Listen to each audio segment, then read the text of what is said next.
तो राहुल गांधी की यात्रा सफल होगी नहीं? इस सफल चुनाव में कोई सफल होगी ना यात्रा? नहीं देखिए, जो पिछली बार जब यात्रा नहीं हुई कह रहा कि अब टाइम नहीं है यात्रा होगा। अब तो हेलीकॉप्टर और चार्टर्ड प्लेन का टाइम है।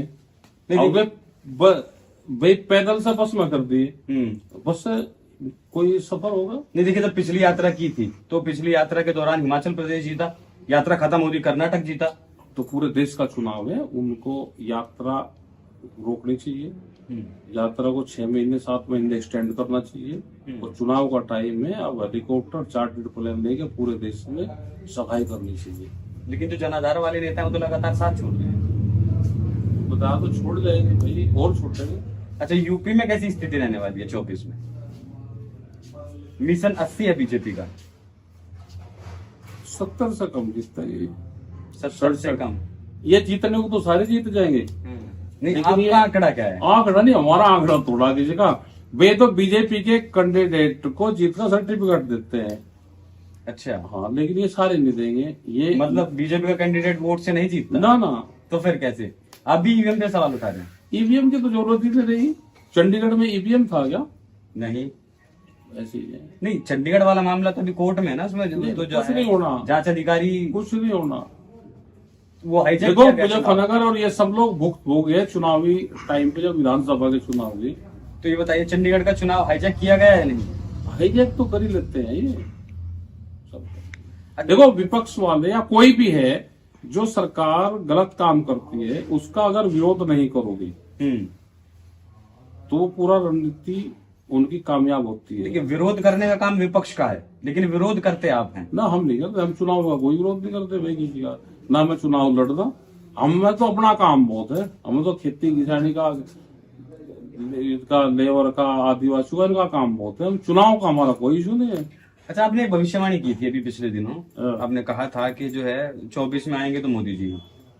फिर मैं क्या कह रहा हूँ, तो उनकी एक बड़े चैनल में बैठ के आपने इंटरव्यू दिया था, तब आपने कहा था इनके लक्षण तो नहीं रहे दूसरों के। हारा हुआ विपक्ष देश में तानाशाही पैदा करता है।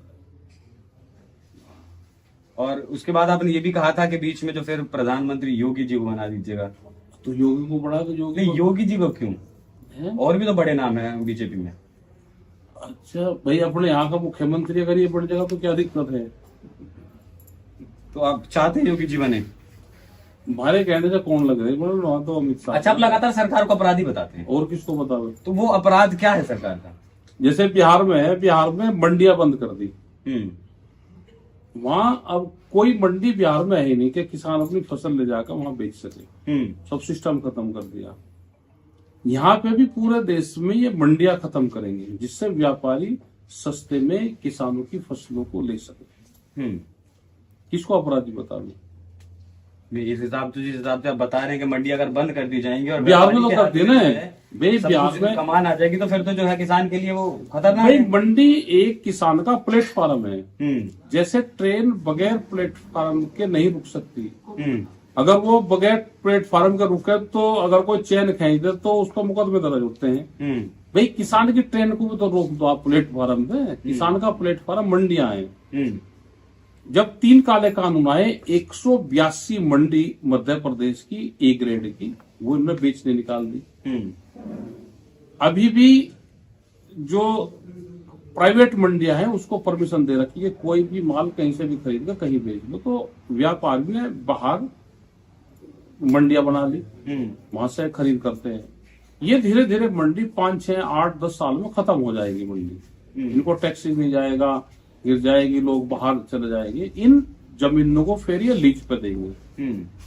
संघ के जो लोग होंगे, जो व्यापारिक विचारधारा के लोग होंगे सरकार के, उन लोगों को 1000 मीटर, 2000 मीटर, 500 मीटर इसकी जगह उसको लीज पे देंगे। फिर ये पूरी मंडी को कि मंडी बेचे भी ना, लीज पे दे दी हम लोग तो 30 साल के लिए, फिर 30 साल की उन्हीं की हो जाती है। सब देश की मंडियां ऐसे जाएंगी। ये तो शमशान को नहीं छोड़ रहे।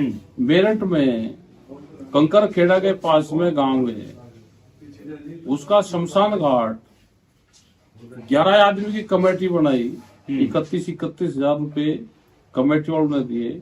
उसका एक ट्रस्ट बनाया शमशान घाट का, उसमें 16 दुकानें निकलनी थी। एक दुकान 15 से 20 लाख रुपए की थी।